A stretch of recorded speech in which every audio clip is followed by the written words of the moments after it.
Agradecer a T. Rowe Price y a Schroders el patrocinio de este evento, también a Tresis, que participa con nosotros en colaboración para elaborar una encuesta que hemos realizado en toda España, de la que han contestado casi 1.300 profesionales del sector, y en este caso vamos a ir presentando en todos los eventos los resultados locales. En el caso de Asturias han contestado unos 50 profesionales, y yo creo que los datos son muy reveladores y creo que se pueden sacar conclusiones muy buenas de este estudio. En una segunda mesa redonda voy a contar con la participación de los principales responsables de banca privada de grupos españoles. Pero bueno, antes de nada vamos a empezar con la parte de visión de mercado. Va a ser una mesa redonda en la que participan Borja Fernández, director de cuentas de Schroders, que es Ignacio Perea, director de inversiones de Tresis, que va a moderar la mesa, y Pedro Mas Oliver, que es Senior Relationship Manager de T. Rowe Price. Muchas gracias. Buenos días y gracias por acompañarnos en esta primera mesa. Ya hemos presentado a las personas, pero yo creo que también es importante que presentemos a las casas a las que representan estas personas. Entonces, si queréis, Pedro, cuéntanos un poco qué hacéis. Pues son dos nombres bastante raros también. Sí, sobre todo de mi casa. Sobre todo de tu casa. Bueno, Schroders tampoco tiene desperdicio. Bueno, buenos días a todos. Lo primero, gracias a Fans People por organizar el roadshow y gracias a Tresis por vuestro apoyo. Os voy a contar un poco brevemente sobre T. Rowe Price. T. Rowe Price es una gestora americana que, si no la conocéis, es probablemente la gestora más grande de la que nunca habéis oído hablar. Somos una de las gestoras más grandes del mundo, con alrededor de $1 trillón en activos bajo gestión. Somos a nivel capacidades como cualquiera de las otras gestoras grandes en las que podáis pensar. El nombre, por la curiosidad, viene por el fundador Thomas Rowe Price Jr., lo acabo deletreando en todas y cada una de las llamadas que tengo, y él está considerado como uno de los padres de la inversión growth en Estados Unidos. Los típicos libros en los que salen los inversores famosos, pues sale el señor Rowe Price Jr. Tenéis, de hecho, entre la documentación que hay en la bolsa, una ficha en la que cuenta un poco quiénes somos y de dónde venimos, que lo podéis leer luego si tenéis un poco más de curiosidad sobre T. Rowe Price. Gracias, Pedro. Cuéntanos, Borja. Bueno, pues aparte de tener otro nombre muy fácil de pronunciar y tener tantas versiones como letras, me suma el agradecimiento. Es un placer volver a estar aquí con todos ustedes y, bueno, brevemente describir la casa. Lo primero de todo, y la verdad es que lo decimos con bastante orgullo, ¿no? Porque la verdad es que es algo que se respira, es una compañía familiar y es una compañía que tiene más de 200 años y que lleva estando gestionada por todas estas generaciones, por la familia Schroders, ¿no? Que da nombre a la casa de gestión de activos. Y esto es importante y lo decimos porque nosotros pensamos que es la única manera de navegar por estos los mercados financieros, que no es precisamente sencillo, y haber pasado todos estos ciclos de mercado. Y es principalmente porque la familia compromete el dinero de su balance y se juega las habichuelas bueno, con todos los partícipes al final que forman parte o que deciden dedicarnos sus ahorros e invierten en los vehículos que tenemos en Luxemburgo, con lo cual eso es fundamental. No somos una casa tan grande como T. Rowe, somos razonablemente, especialmente porque somos una casa británica, y aquí obviamente las cifras de Europa no tienen nada que ver con la monstruosidad, ¿no? Que es el mercado americano y con la trayectoria tan profunda que tiene en el mercado de fondos de inversión. Gestionamos 500.000 millones, cifra a cierre del año pasado. Pero bueno, somos una casa lo suficientemente grande porque tenemos presencia en más de 30 países y sobre todo con oficinas locales, que a nosotros nos parece que es fundamental para acercarnos a los mercados en los que operamos, ¿no? Tener esa cercanía y poder participar con una voz muy activa y dar una visión bastante objetiva de lo que sucede en aquellos mercados donde al final invertimos. Muchas gracias.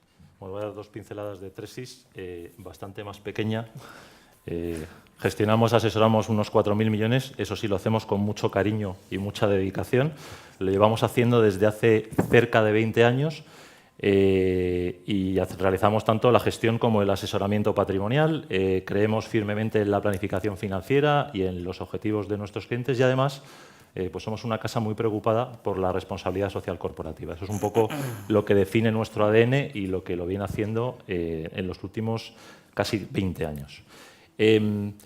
Yo tengo la suerte o la desgracia de viajar bastante y cuando voy a los sitios la verdad es que hago aeropuerto, hotel y no veo nada más. Pero bueno, esta mañana me ha liado Luis y ha dicho, ya que estamos en Oviedo, vamos a darnos una vuelta a la hora intempestiva de las 6:30 de la mañana, o sea que las calles os las hemos puesto nosotros y hemos pasado por una placa muy curiosa que hay, yo creo que es la calle Uría, que es una placa conmemorativa del Carballón. Entonces, bueno, como yo tenía curiosidad, no sabía el Carballón lo que era, ya veo que es un árbol, es una especie de roble.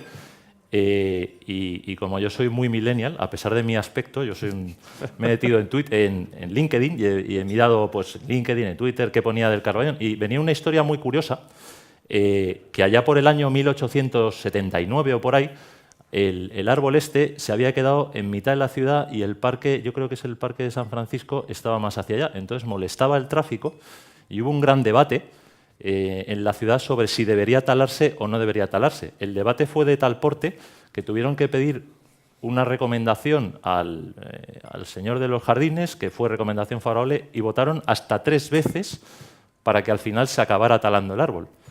Y yo estaba pensando en alguien que tenemos por ahí, es ese mismo contexto, en alguien que tenemos por ahí que es tuitero y además como segunda profesión es presidente de los Estados Unidos. Y me imaginaba yo todo ese contexto del árbol traído aquí al siglo XXI y vamos, esto podía haber sido una guerra civil en Oviedo, visto lo visto. Aprovecho esto para preguntar si todo esto que está generando Trump en el momento de mercado es una excusa. ¿Pensáis vosotros que era la excusa para vender o desde vuestras casas veis una preocupación de que efectivamente lo que está diciendo pueda acabar afectando a la macro a nivel global? O si quieres empezamos por el americano. Sí. Macho, es en español, macho, pero como... No, el tema... Voy a amplificar un poco la pregunta, no solamente centrándome en lo que acaba de ocurrir o en lo de Huawei, que hablaremos supongo después de temas comerciales, sino del impacto que tienen todo este tipo de cosas y cómo lo ven en mi casa y cómo lo gestionan. Al final se está generando muchísimo ruido de fondo y cada vez es más rápido, en el sentido de que ya dependes de que Trump se acerque a Twitter o deje de acercarse. A la hora de traducir eso en una visión, una manera de invertir, lo que hemos aprendido en T-Rowe es que tienes que tener paciencia y tienes que mirar las cosas muy despacio. Pongo un ejemplo. Nada más, ¿os acordáis el año 2016, año aciago para la inversión en muchos casos? Nada más ser elegido Trump, de repente todo aquello que tenía que ver con infraestructuras en Estados Unidos se puso a funcionar fantásticamente y todo lo que había funcionado bien de tecnología, de sanidad, etcétera, durante el año se fue para abajo. Puro sentimiento de mercado. O sea, la gente pensaba que llegaba Trump y que iba a hacer el muro, que iba a hacer todas las infraestructuras del mundo mundial y luego la gente se dio cuenta de que para hacer eso necesitaba apoyo del Congreso, necesitaba presupuesto y es una cosa que tarda mucho tiempo. Al final, yo creo que lo que hay que hacer es, cada vez que sale una noticia de estas, tenerla en cuenta, pero no perder de vista el foco completo. No sé si eso responde un poco a la pregunta. Borja, ¿qué pensáis vosotros? Bueno, a nosotros nos preocupa, la verdad, porque cada vez tiene esto más impacto y la frecuencia con la que se repiten estos hechos es cada vez bastante más frecuente.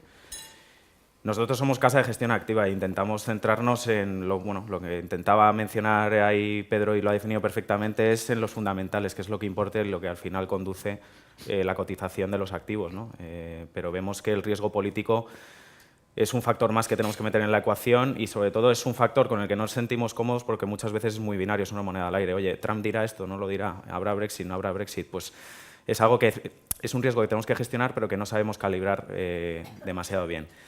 Lo que más nos preocupa de todo esto es que en el último trimestre, y especialmente ya con el cambio de año y las subidas que hemos tenido en este primero, lo que hemos visto es un bandazo tremendo a nivel sentimiento y que nosotros no estamos manejando un escenario de recesión en el medio o en el corto plazo, desde luego, pero sí que tenemos una parte, una cierta convicción en que puede que sea el sentimiento quien desencadene al final una recesión. Porque realmente lo que ha cambiado de ese último trimestre a lo que ha empezado a suceder en este primero ha sido sencillamente un cambio de tono de una política monetaria, que sí que es importante obviamente, pero se pasó de frenada en el último trimestre y desde luego el movimiento tan pendular que hemos tenido en este primer trimestre no es normal. Lo que quiero decir es que este tipo de tweets y de actuaciones también bastante mediáticas deterioran muchísimo el sentimiento y que nosotros, de ver recesión, sería desde luego a nivel sentimiento, no desde luego los fundamentales y lo que nos está diciendo la economía. Este cambio de sentimiento puede haber también movido a la Fed a ajustar bastante el discurso de vamos a ser proactivos subiendo los tipos, la inflación nos preocupa. Ahora dice, bueno, vamos a ser más pacientes, vamos a ver qué es lo que pasa. Incluso estamos viendo en las probabilidades que da Bloomberg, incluso a una posible bajada de tipos en Estados Unidos, está dándole 70%, que a nosotros personalmente nos parece una barbaridad. Sobre todo porque vemos la inflación. La inflación en Estados Unidos todavía sigue siendo una inflación razonable. En el caso de Europa es otra historia distinta. ¿Vosotros qué pensáis de la Fed? ¿Creéis que de verdad va a bajar los tipos de interés? ¿O de momento es más un tema llevado por el sentimiento, como dice Borja, de que debería ser así? Nosotros pensamos, o sea, la Reserva Federal realmente pensamos que es independiente a la hora de la toma de decisiones. Es verdad que nuestros economistas ahora están más pensando en un próximo recorte de tipos, lo cual es sorprendente teniendo en cuenta cómo estábamos el año pasado, que en una subida. El mensaje de mantener ha sentado muy bien los mercados, hemos tenido un inicio de año fantástico, en parte gracias a eso. Pero bueno, es que tú al final hablabas de inflación. En Estados Unidos la inflación es del 2% y tienen unos niveles de desempleo bajísimos.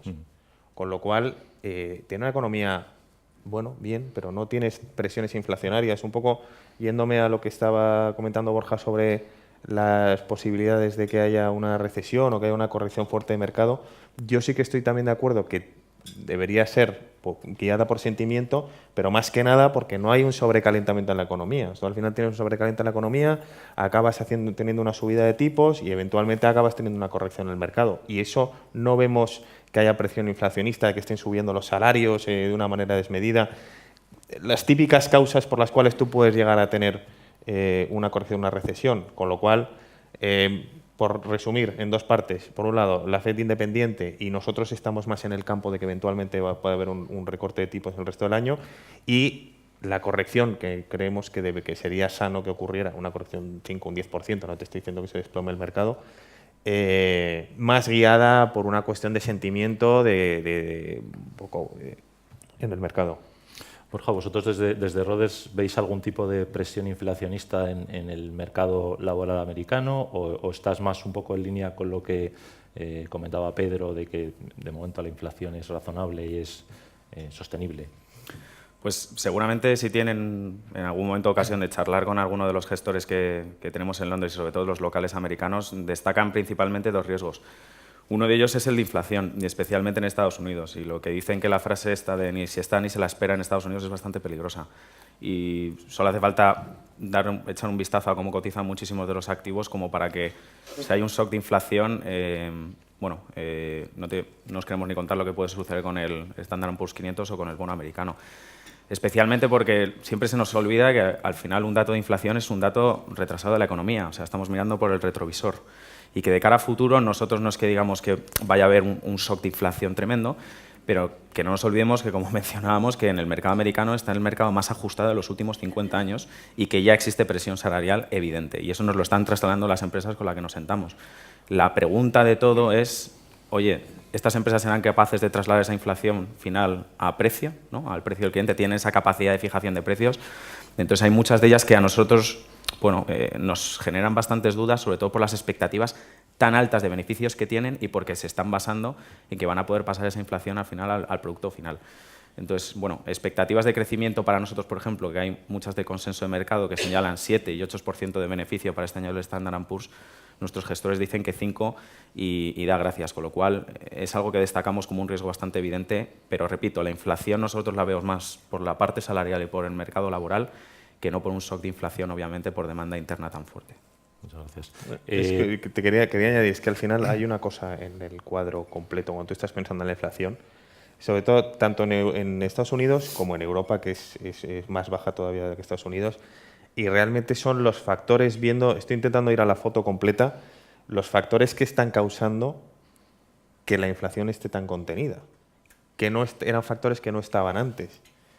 Y es, por ejemplo, el tema de la tecnología. O sea, yo al final, yo no sé si os gusta la música, a mí en el año 80, yo era muy joven, sacó AC/DC un disco que es Back in Black, que era un disco que costaba $10 y venían 15 canciones.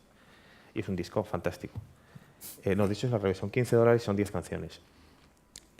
Hoy en día pagas la suscripción de Spotify o de cualquier otro tipo de proveedor de música y tienes toda la música desde que el hombre empezó a golpear dos rocas hasta lo último que hayan sacado los cantantes de reggaetón que no escucho. Entonces, al final, eso lo que te genera es muchísima deflación, porque tú, por el mismo dinero, estás obteniendo muchísimo más, lo mismo que Amazon. Amazon ya no tienes ni siquiera que irte al centro comercial, es que tienes más de 250 millones de productos en la puerta de tu casa y te regalan el envío. Claro, competir con eso, la gente se va ahora a los centros comerciales o al Corte Inglés a probarse la talla y luego va y se lo compra en casa. Claro, eso es deflación pura y dura. Entonces, y eso es una fuerza que no estaba en la economía hace 10, 15 años. Bueno, digo que no es hace tanto. Si a eso le sumas el envejecimiento de la población, que es aquí en España, y la baja natalidad, que al final el consumo es distinto cuando las casas son mayores.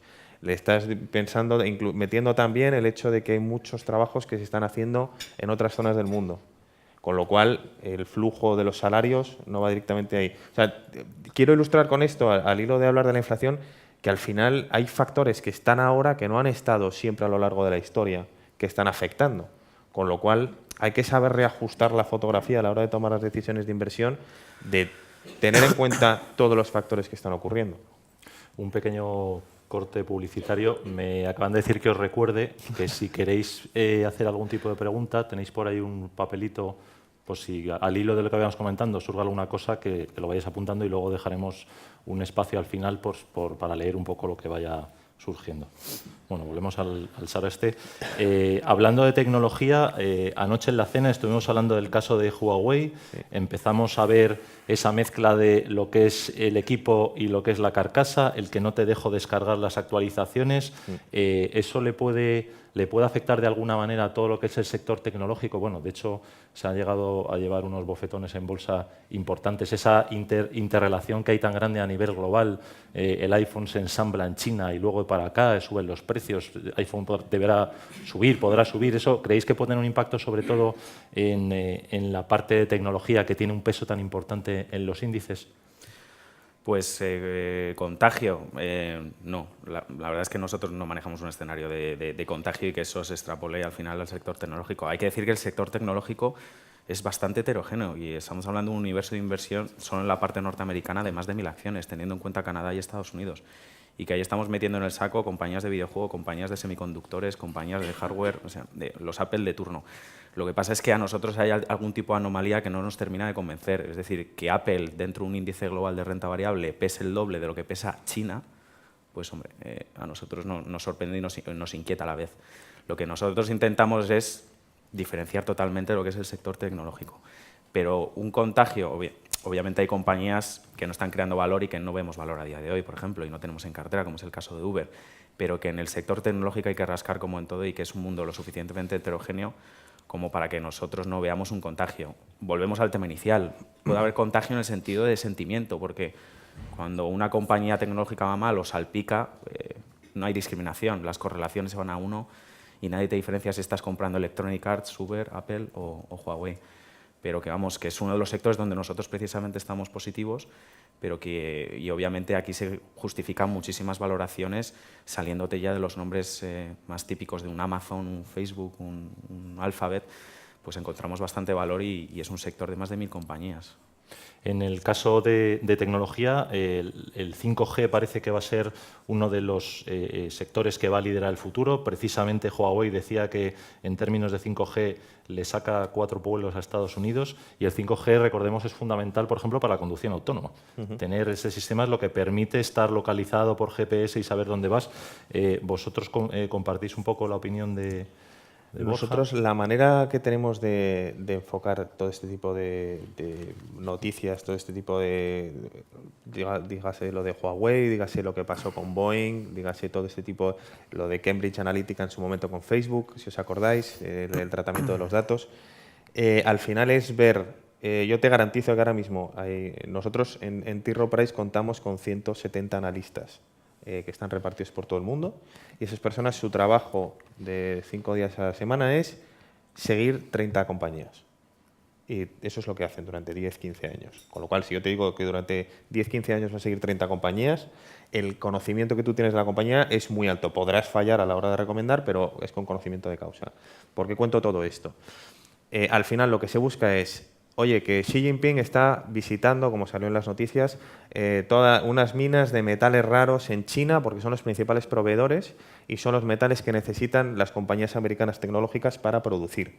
Yo te garantizo que nuestro analista ahora está viendo, bueno, muy bien, esto realmente cuánto se llama, cómo se llama y si de verdad Estados Unidos tiene poder de reacción, lo puede comprar en otro mercado, no lo puede comprar. O sea, a la hora de tomar decisiones de inversión de este tipo, más allá de las consideraciones geopolíticas que se te escapan, evidentemente, de lo que es la política de bloques y ese lado de la toma de decisiones, el ver realmente cuál es el impacto, cuáles son los posibles escenarios que puedes tener, intentar asignar dentro de lo posible probabilidades. Por ejemplo, cuando pusieron aranceles a los metales en Europa, que iba a afectar a la automoción, etcétera, nuestro analista se sienta en Londres, Tobias se pusieron, oye, vamos a ver, Thomas Casanin se puso a ver, oye, ¿cuánto realmente supone el aluminio dentro de la conducción de un coche? Pues mira, de un coche de 30.000 euros supone 1.300 euros aproximadamente. Vale, entonces, ¿cómo puede afectar eso realmente en precio? Si tienes una horquilla, una subida de precio por aranceles, ¿esto de verdad cuánto va a afectar o dejar de afectar? O sea, eso es al final lo que tú buscas cuando buscas un inversor profesional que te gestione, en este caso tecnología o cualquier otro, buscas que tenga este grado de conocimiento a la hora de tomar decisiones. Entonces, intentas quitar un poco la parte, digamos, más anecdótica y centrarte de verdad en cuál es el impacto económico que va a tener y cuándo crees que va a poder ocurrir. En todas las derivadas, sobre todo de esta guerra comercial, se está hablando también de deslocalización, que puede ir a otros países. Entramos en el apasionante mundo de los emergentes y también el mundo de las materias primas, aunque es verdad que emergentes se empieza a separar ya un poco de materias primas y se hacen más cosas. ¿Cuál es vuestra visión? El año pasado fueron duramente castigados, este año algunos mercados emergentes van como auténticos aviones. ¿Cómo veis, sobre todo con una visión más de largo plazo? Porque estos rebotes de meses pues tampoco son predecibles, pero ¿cuál es vuestra visión de emergentes en Schroders?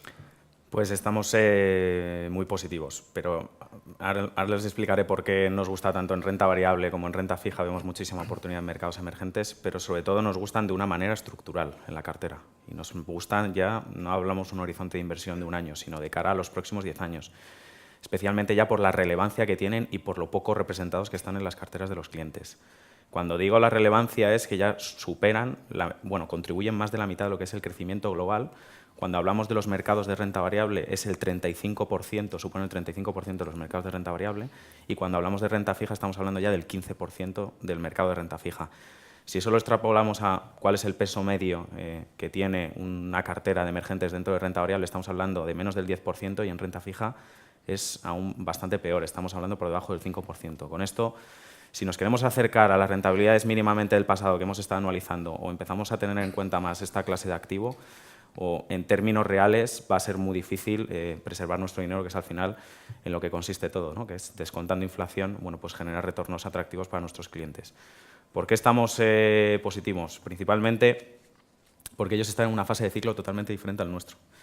Mientras que en el mundo desarrollado nos estamos planteando empezar a subir tipos o dar el alta al enfermo en el hospital, en mercados emergentes ya han pasado su crisis y ya han pasado una crisis bastante severa. Lo que pasa es que, como nos pilla muy lejos, pues tampoco nos llega con esa resonancia. Pero crisis severa es que de media, por ejemplo, el índice de divisas de JP Morgan, de divisas emergentes, una cesta de divisas emergentes, se ha desplomado en los últimos 5 años un 52% de media.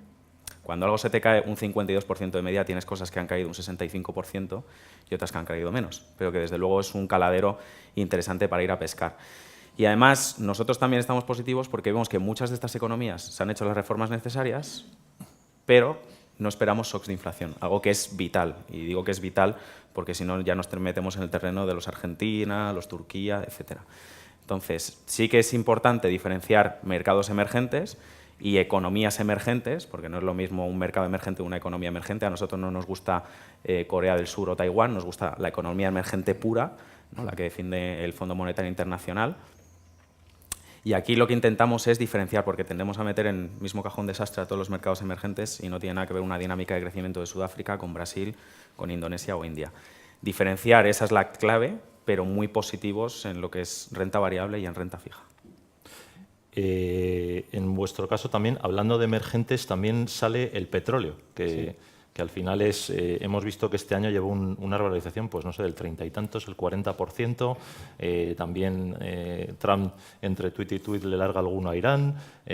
¿Cómo veis vosotros la evolución del petróleo también dentro del contexto de inflación y cómo puede impactar sobre todo a aquellos emergentes que son más exportadores de materias primas, sobre todo en la parte de petróleo? El caso del petróleo, la verdad es que es llamativo porque con respecto a lo que históricamente se ha tenido y al final uno siempre intentas compararlo con lo que ha ocurrido en el pasado para intentar comprender qué puede ocurrir y tener un punto de apoyo, el mundo ha cambiado mucho. O sea, ahora mismo Estados Unidos es exportador neto de petróleo.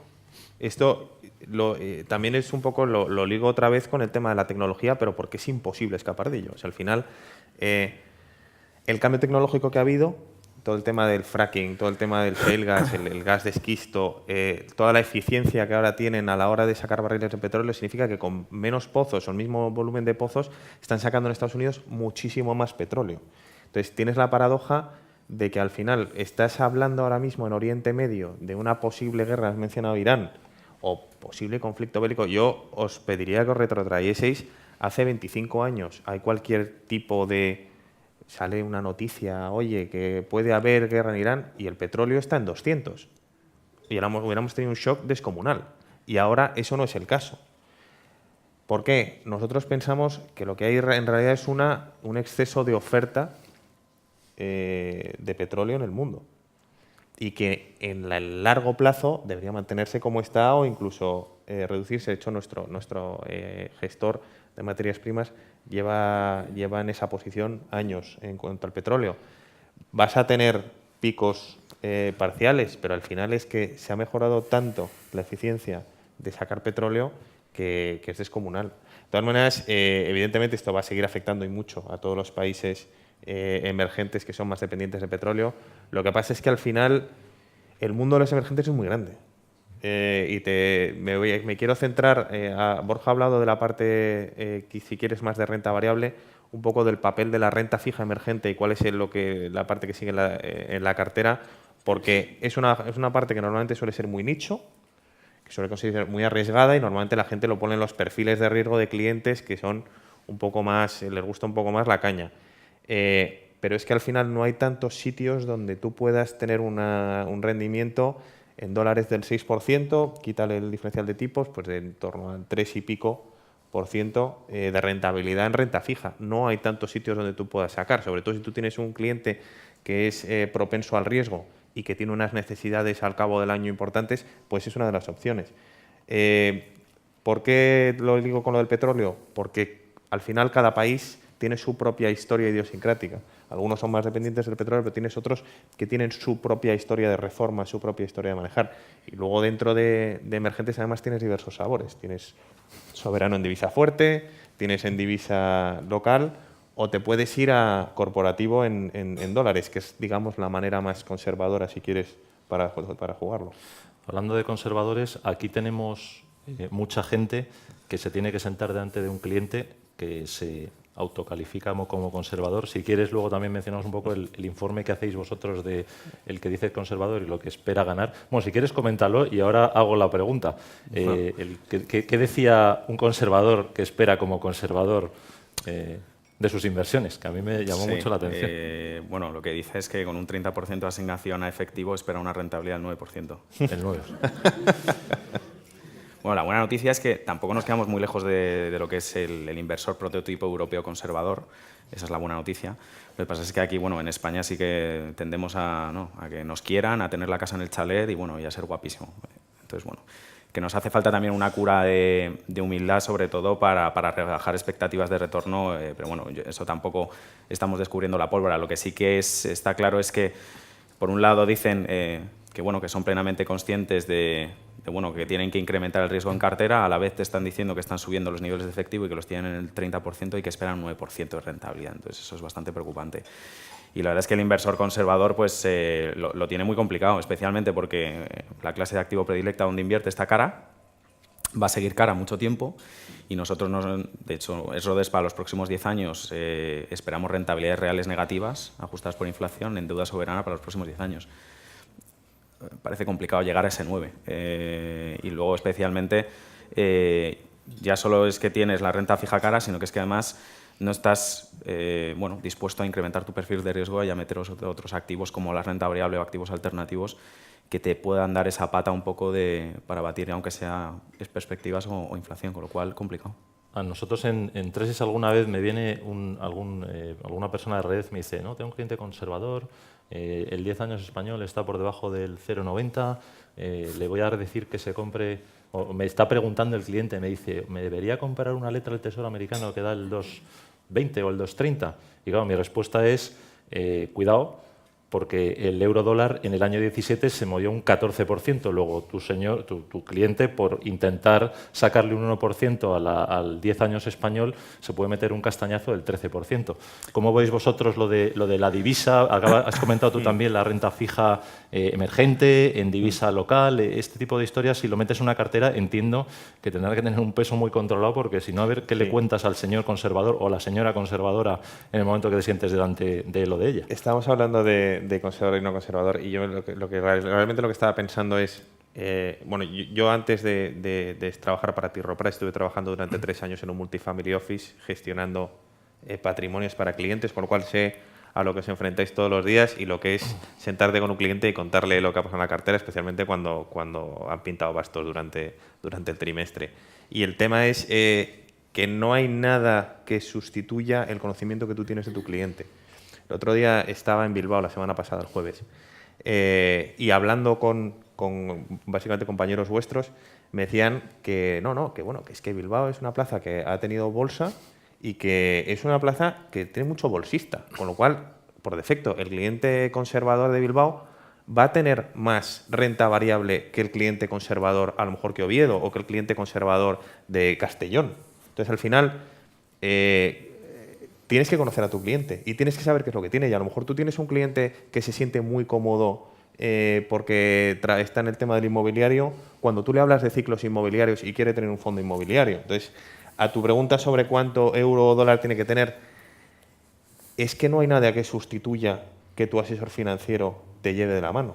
Porque a lo mejor tienes un cliente que realmente sí que es capaz de asumir un vaivén en la cartera por el riesgo euro-dólar, porque en su negocio del día a día está expuesto de alguna manera al riesgo de divisa y lo comprende. A lo mejor hay otro que ni en pintura. Lo que quiero decir es que no hay una tabla rasa a la hora de hablar de este tipo de cosas. Yo voy a hacer peticiones del oyente. Como luego para otra mesa os dejo ahí una pregunta. Ayer tuvimos un largo debate ya en la parte final de la cena sobre educación financiera y si los clientes deberían saber o para eso tienen un asesor. Entonces, si luego en la segunda mesa me hacéis el favor para ver qué opináis vosotros. Estaba incluso a hacer una encuesta por Kahoot o algo así, porque nos deparó como media hora de discusión. Sí, pero bueno, yo lo dejo para la segunda mesa como cuestión, me lo apuntaré en el papelillo, y me pareció bastante interesante. También otra de las cosas que se habla mucho es de si es el momento de las pequeñas empresas, de las grandes empresas, depende de las regiones. ¿Cómo lo veis vosotros, Borja? Como casas. ¿Vamos a por las grandes, vamos a por las pequeñas? Depende de las regiones. Depende de las regiones. Que al final, estructuralmente nos gustan y aquellas carteras dentro de eso es que pueden tener pequeñas compañías, las tenemos. Y además hay mucho estudio académico que se puede compartir.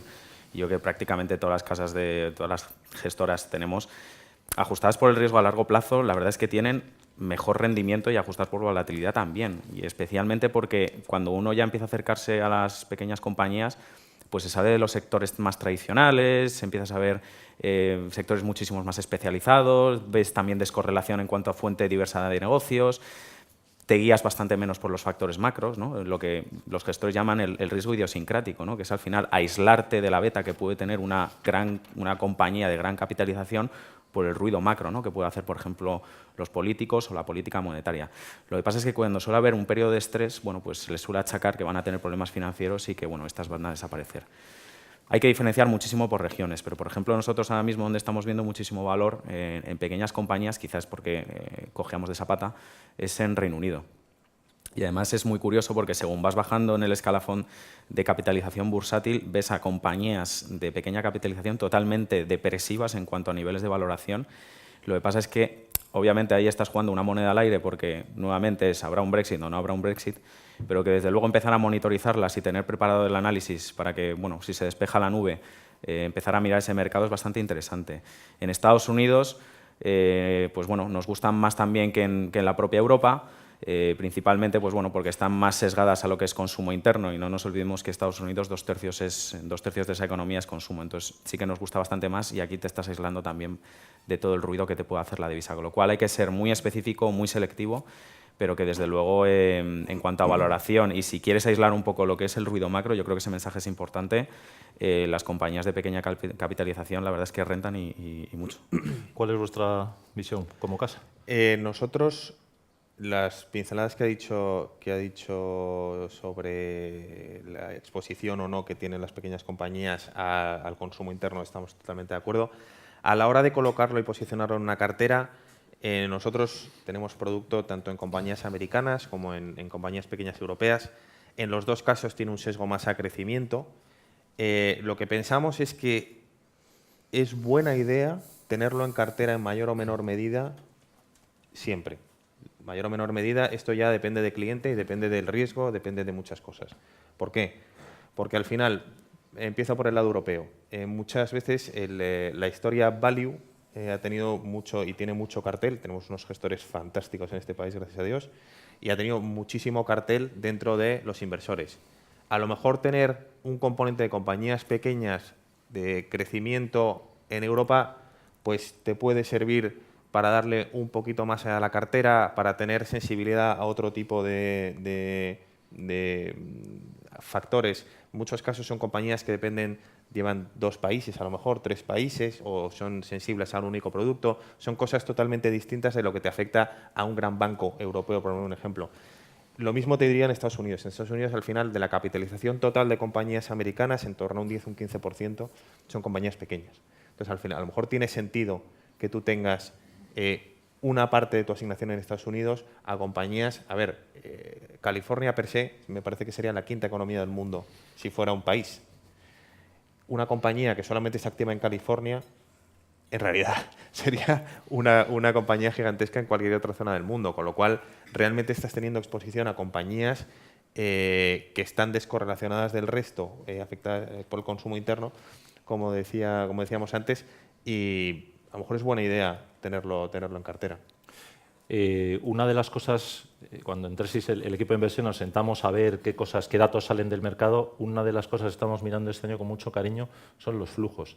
Estamos viendo prácticamente en el Standard & Poor's salidas sistemáticas de 5.000 millones todas las semanas y estamos teniendo un mercado muy curioso en el que sube la bolsa con salida de dinero. El otro día decían que era la mayor salida de renta variable global desde el año 2008. Pero esa que es más esperable viene aparejada de una salida también de inversión alternativa. En el caso europeo se publicaba un estudio que habían salido 26.000 millones de euros de inversión alternativa, sobre todo inversión alternativa más UCITS, en los primeros 3 meses del año. Comentabas tú ayer si hemos perdido la fe en la inversión alternativa o no se entiende bien o es un sitio donde hay que rascar bastante. ¿Qué pensáis vosotros, Borja? A ver, nosotros como casa creemos en este activo y creemos además fervientemente y además constatamos, porque lo estamos sufriendo en nuestras propias carnes, que está habiendo salidas de flujos bastante importantes de esta clase de activo del mundo líquido al que tú hacías referencia. Lo que no deja de ser curioso es que estamos viendo carteras superpolarizadas con todos nuestros clientes. Esto de polarizado es que vemos una masa muy importante en efectivo, una pila en efectivo que ronda ya los niveles del 30 y el 35%, de muchos de nuestros clientes, con un enfoque muy extremo, que es la renta variable, ¿no? Lo que llaman los ingleses la estrategia barbell, ¿no? Y se están cargando todo aquello de inversión alternativa que nosotros no decimos que lo hayan hecho bien precisamente, pero que no deja de ser curioso porque te sientas con los clientes y dicen, no, si es que yo hay una cosa que tengo clara, es que estamos en fase de final de ciclo. Entonces, no deja de ser curioso porque dices, oye, estamos en fase final de ciclo y te estás quitando la clase de activo que lo va a hacer mejor que tu beta de renta variable, que tu beta de renta fija. Entonces, eso es un tinte que nosotros identificamos como efectivamente fase de final de ciclo y que has renunciado. El problema de estos activos, creemos que aquí hemos cometido un error muchísimas de las gestoras y también en muchísimas ocasiones el cliente porque lo hemos posicionado mal. Aquello de retorno absoluto. Es que un cliente me dijo, eso de retorno nada en absoluto. O sea, fíjate ya cómo está esto ya de interiorizado, hemos dejado de creer. Eso nos lo hemos encontrado en reuniones de mucho, madre mía, esto sí que ya es peligroso. Pero cuando decimos retorno absoluto, que decíamos, oye, capacidad de generar retornos en cualquier entorno de mercado, eso ha hecho bastante daño. Y eso ha sido una frase porque hemos metido en un cajón desastre estrategias long short, hemos metido en un cajón desastre valores relativos, hemos metido en un cajón desastre CTAs, hemos metido en un cajón desastre cat bonds, bueno, que al final ahí hay bastante y que no es un mundo también bastante heterogéneo. Nosotros lo que decimos es que hay casos evidentes de que muchos gestores de activos alternativos reviertan a la media, a estos señores no se les ha olvidado gestionar. Lo que ha habido es un problema principalmente de posicionamiento y de mal performance, pero que cuando uno compara lo que ha hecho en caídas estos activos con lo que ha hecho los activos tradicionales, las rentabilidades no son malas y que desde luego lo que nosotros esperamos es que cuando se asiente el polvo un poco, asentar el polvo en que deje de estar el mercado intervenido por ejemplo, bancos centrales o por todo este flujo de ETFs, cuando eso deje de estar, los activos alternativos volverán a hacerlo extremadamente bien, que es al final por lo que han tenido sentido y por lo que les hemos considerado. Pero que hasta entonces lo que nos espera es un escenario de hacerlo razonablemente bien y que nos protejan las caídas, pero que nos parece un clarísimo error empezar a claudicar con estos activos en una fase de final de ciclo si es que lo tenemos todos tan claro que estamos en ella, desde luego. Yo, como ha habido lector de Fans People, que además todas las mañanas mandan el link y mandan esos artículos para polemizar, aprovecho, y hablaba el otro día si ha perdido su rol de descorrelacionador, pues siempre usaba, no, esto es precisamente cuando esperas que algo que se comporte distinto al mercado y no sea direccional, aprovechando que está Gonzalo por ahí, ha perdido ese rol. ¿Vosotros cómo lo veis desde vuestra casa?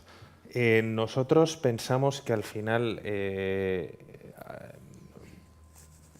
tema de la gestión alternativa, que nosotros tenemos parte de producto, lo que ha ocurrido en muchos casos es, por un lado, como decía Borja, el mensaje ha sido erróneo. O sea, a la hora de explicar productos que son más complejos, se han explicado mal, se han posicionado mal y luego se ha hecho un flaco favor la industria a sí misma sacando muchísimos productos que en realidad eran beta pura a precio de alfa.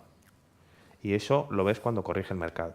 Es gente que es fantástica viéndome a fondos de long short, gente que es fantástica eligiendo acciones largas, que fantástico, estupendo, pero que poniendo sus cortos no lo hace bien y luego eso te puede costar muchísimo dinero.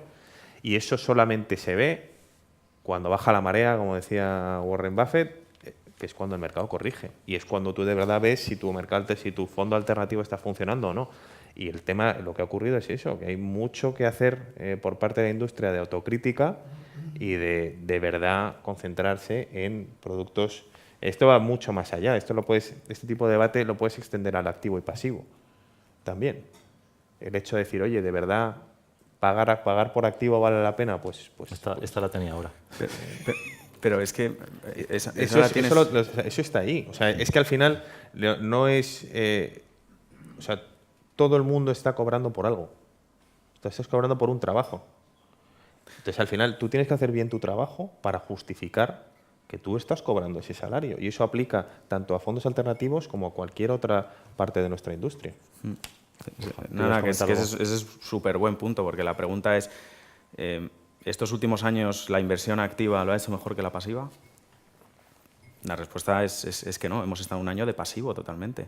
Han sido años muy difíciles, por ejemplo, uno de ellos 2016, que lo hemos tocado antes, fue un año de rotación completamente. Entonces, ningún gestor activo dice, venga, voy a posicionar este comienzo de año en defensivos y corto de cíclicos. Y ahora, como esto ha subido mucho, venga, voy a rotar la cartera otra vez entera y esta segunda mitad de año, como sale Trump y dice que va a haber aquí una inyección de infraestructura y un gasto fiscal enorme, vamos a comprar todo lo cíclico y deshacemos lo otro.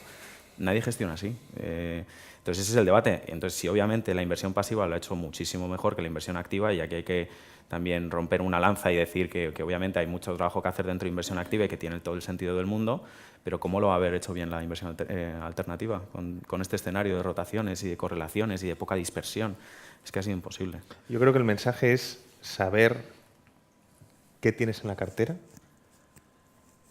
con quién lo tienes y si de verdad está aportando valor o no dentro del tipo de activo en el que tú estás invertido. O sea, yo creo que al final se reduce a estar invertido en aquello que de verdad crees y de verdad está aportando valor a tu cliente o no.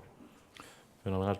Lo que vamos a hacer ahora, si queréis, os doy 2 minutos a cada uno para que veáis un poco desde vuestro punto de vista, desde el punto de vista de vuestra casa, riesgos, oportunidades, y con esos riesgos, oportunidades enmarcados, pues qué productos os gustaría poner en el escaparate a todas estas personas que están aquí. Si quieres, Borja. Sí. Bueno, riesgos, ya, les he mencionado ya antes uno que es el de inflación, principalmente porque no está descontado en el precio, y esa sentencia de ni está ni se la espera nos parece peligrosa.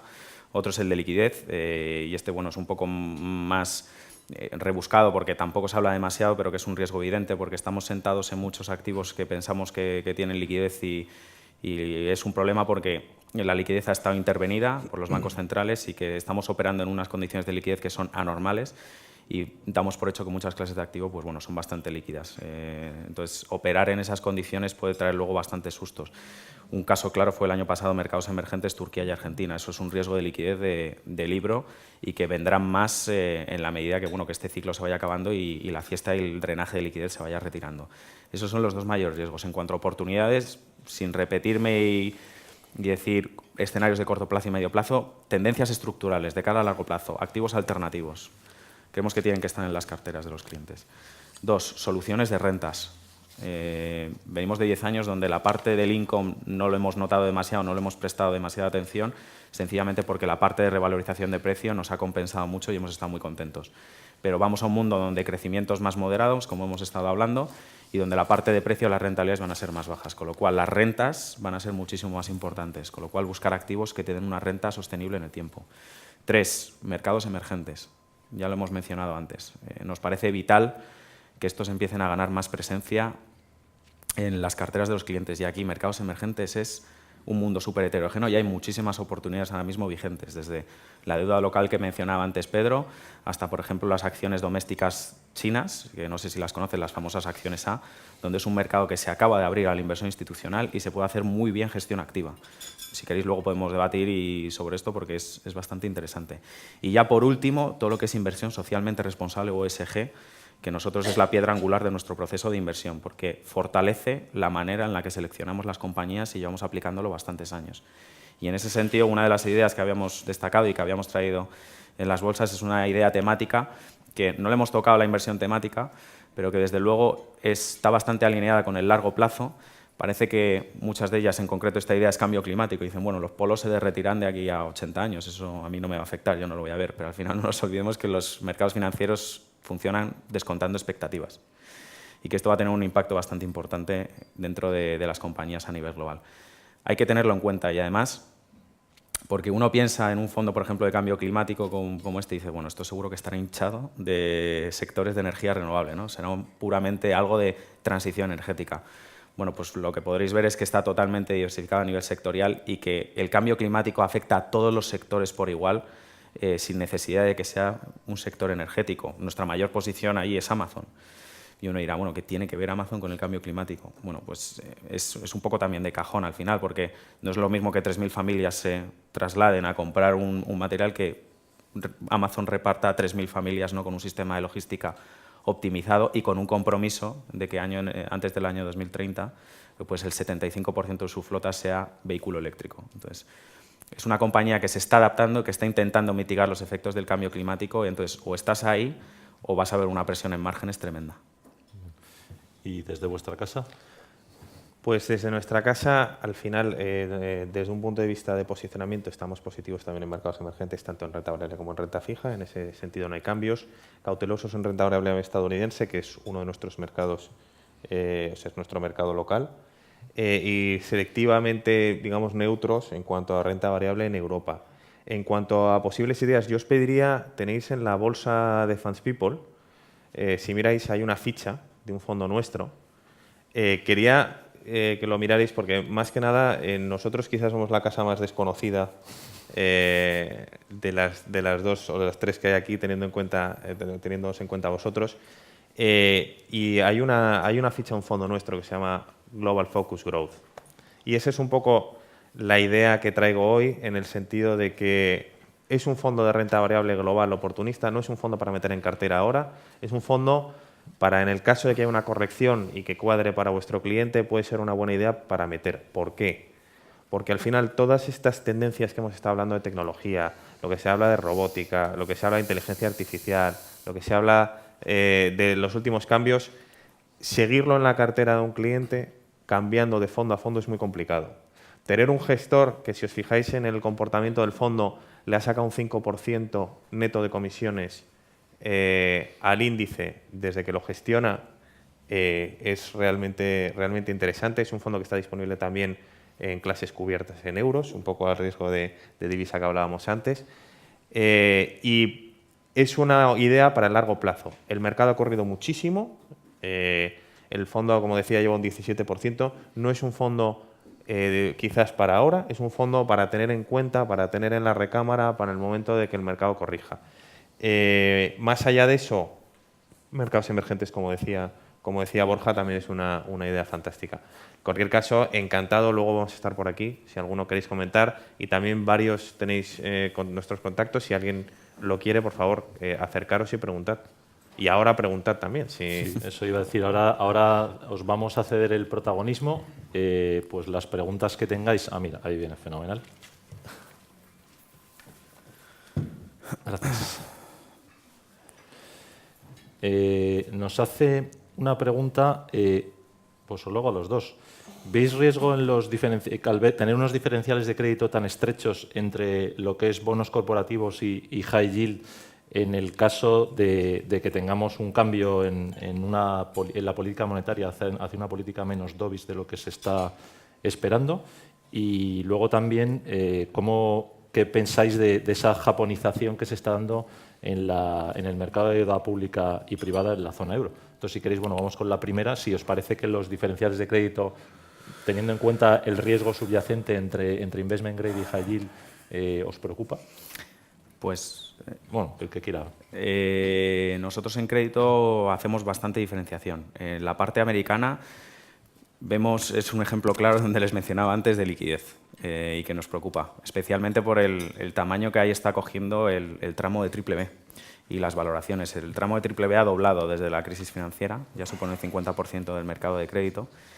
Y todo eso, además, con unos niveles de apalancamiento bastante elevados. El caso americano todavía es más llamativo, porque este año nos metemos en un año de vencimientos bastante importante y, sobre todo, ya no tienes el efectivo en Estados Unidos como lo tenías hace unos años, que nos rentaba. Ahora lo tienes a un nivel muy suculento del 2,70 y del 3%, con lo cual la tentación a que haya una rotación importante dentro de ese tramo de crédito es bastante elevada, y todos sabemos lo que pasa cuando hay una rotación, es que tienes que pagar más, y cuando tienes que pagar más empiezan a haber los famosos downgrades y empiezas a ser ya high yield y, por tanto, dejas de ser elegible para muchos inversores, con lo cual puede haber un repricing muy importante dentro de ese tipo de mercado, con el consiguiente impacto que puede tener niveles de liquidez, donde es una clase de activo ya que no es especialmente líquida, aunque a nosotros pensamos que el crédito americano es de lo más líquido.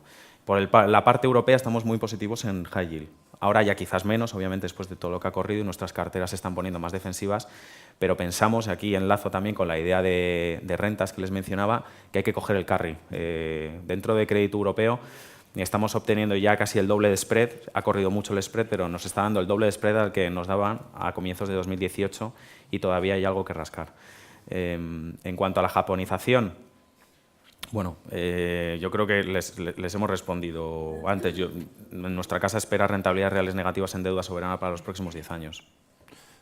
Pedro. Empezando por el final. O sea, al final la cuestión de la japonización es un poco lo que decía Borja. Ya tenemos países que están en negativo, es Alemania o Suiza, en el cual son 9 puntos básicos, si no recuerdo mal. ¿Puedes tener un escenario de bajos crecimientos y de una manera sostenida? Pues es factible. Eso, o sea, está ahí y es una cosa que hay que tener en cuenta a la hora de invertir. En cuanto a la parte de grito, ha hecho una descripción buenísima Borja. Yo lo único que quiero recordar sobre la parte de, sobre todo de high yield, es que es cuál es el riesgo principal que tienes. Y el riesgo principal que tienes es el de pago. Y eso es lo que no hay que perder de vista a la hora de seleccionar con qué gestor estás invirtiendo. En el sentido de decir, lo puedes disfrazar de los riesgos de la manera que tú quieras, al final el riesgo principal que tú tienes en el crédito es el impago. Con lo cual tienes que estar con un gestor el que quieras, que sepas que está realmente mirando la estructura de las compañías en las cuales está invirtiendo para intentar evitar las situaciones de impago. Pero hay una última cosa. Intentad mirar, si miráis crédito dentro de Europa, intentad mirar aquellos gestores que estén sobreponderados frente a índice en lo que es crédito en libra esterlina. Porque es algo que nosotros estamos pescando bastante y tiene todo el sentido, porque ahora mismo todo lo que huele a Reino Unido asusta, pero sencillamente estás comprándote un bono de BMW como emisor en libra esterlina cuando es un emisor puramente europeo y que después de coste de cobertura te estás metiendo 40 tipos sencillamente por haber estado emitido en libra esterlina, con lo cual es algo que nosotros estamos pescando bastante oportunidad ahí sencillamente por esta dicotomía, ¿no? O esta diferencia que hay sencillamente por emitir en un mercado que huele a Brexit o a Reino Unido. Mira, me viene muy al pelo porque la pregunta que nos hacen es ¿qué opináis de las últimas novedades con respecto al Brexit? Bueno, desde lo que podáis ver, porque esto es más complicado que el final de Juego de Tronos. Bueno, Si quieres bueno, yo al final la cuestión del Brexit, yo creo que lo que ocurrió en 2016 a muchos inversores ha hecho aprender en el sentido de, si os acordáis, 2016 fue el año que se fallaron todas las diversas encuestas sobre lo que iba a pasar en Estados Unidos, lo que iba a pasar con el Brexit, lo que iba a pasar en Sudamérica, todo falló. Y yo creo que al final la gente aprendió a ser un poquito más conservadora. Hablando con la gente que está en Londres, nosotros, nuestra central en Europa, por así decirlo, está en Londres, es un problema que realmente no tienen ni la más remota idea de cómo van a salir.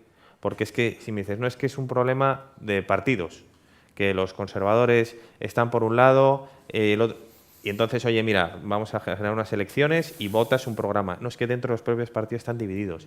Con lo cual, estamos en una de esas situaciones, como hablábamos antes de Trump, como hablábamos antes de la guerra comercial, en la que te genera una incertidumbre descomunal y lo único que puedes hacer es intentar estar preparado para los diversos escenarios, tal y como lo hacen nuestros gestores cada vez más en estos eventos binarios, es tener una lista, por ejemplo, es una compañía, es un fondo de renta variable, una lista de nombres que les gustaría tener en el caso de un evento o vender en caso de un evento y otra lista en el caso de que ocurra lo contrario y mover la cartera en función de eso o no. Hay poca. Nosotros, a ver, lo estamos sufriendo bastante como casa británica de pura cepa, pero hay muy poca visibilidad. Se ha dado un patadón para adelante ganando un poco de tiempo hasta el mes de octubre y ahora en el corto plazo tenemos la votación el 3 de junio que le puede costar ya definitivamente el cese ya a Theresa May. Manejamos escenarios de todo tipo. Al final, lo que nos dicen es que los ingleses lo dicen ellos mismos, dicen, mira, somos muy pragmáticos. Y es que si al final vemos que esto no tiene ninguna solución, al final va a acabar en vosotros, pasamos la patata caliente a los ciudadanos, puede haber elecciones, puede haber un segundo referéndum y de hecho todas estas opciones ha sido lo que ha estado cotizando la libra estas últimas semanas, con lo cual hay tantos escenarios abiertos que es imposible dar una visión un poco más amplia. Lo único que nos dicen es que el Brexit ha abierto una pregunta que eso sí que ya nos preocupa un poco más, que está merodeando por Europa y además ya tenemos comicios aquí a la vuelta de la esquina, que sí tiene sentido este proyecto europeo y eso sí que ya nos da bastante más miedo, especialmente porque estimamos que va a haber entre el 30 y el 35% del Parlamento Europeo euroescéptico y eso ya sí que empieza a deteriorarse un poco el panorama a nivel europeo. Pero intentar dar un panorama o despejar dudas en cuanto a Brexit nos parece complicadísimo ahora mismo. Muy bien, pues yo creo que hasta aquí hemos llegado. Daros las gracias a los dos. Esperamos que os haya parecido útil, interesante y ameno, y os pido un aplauso para Pedro y para Borja. Gracias.